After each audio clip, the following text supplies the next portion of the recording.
So in this video I just wanted to make a few points on summer pruning of tomato plants.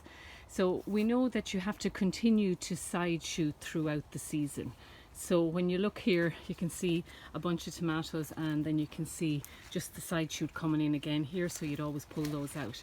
But additional pruning at this time of the year is important also. So what you need to do is you need to remove the foliage low down on the plant. So basically when the fruit is ripening and when a bunch of fruit has ripened or really has grown to maturity and just needs to ripen, you can remove all of the foliage below that fruit truss, because the plant just needs to feed the growing fruit up above. So you can see up here some of the fruit they're a little bit smaller, so they're still growing.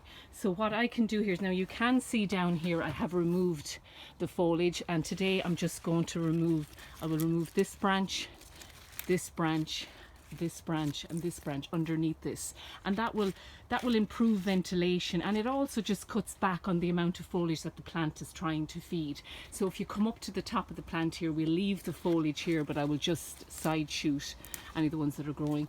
And then what you can do, the terminal bud is just at the top of the polytunnel, so I will nip out, I will just prune that back there just to the top wire, and so that's all I need, because there's no more room for it to grow. So that's just something else to do at this time of the year. So if you look down the plants, you can see they're quite bare at the bottom. There's just the odd plant or the odd fruit that's still ripening. So and in addition to that, you can give a liquid feed just to push on so that the top fruit will continue to grow well.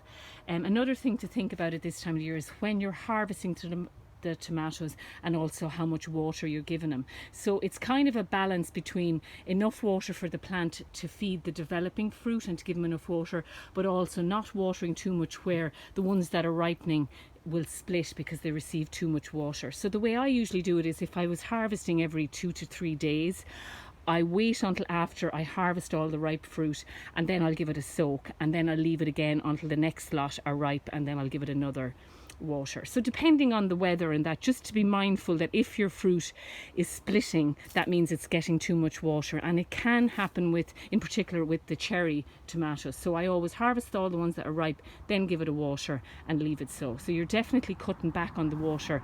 This is August, the end of August coming into September, so I might be watering twice a week maybe at this stage. So just a little bit on the maintenance of tomatoes in the polytunnel towards the end of the season.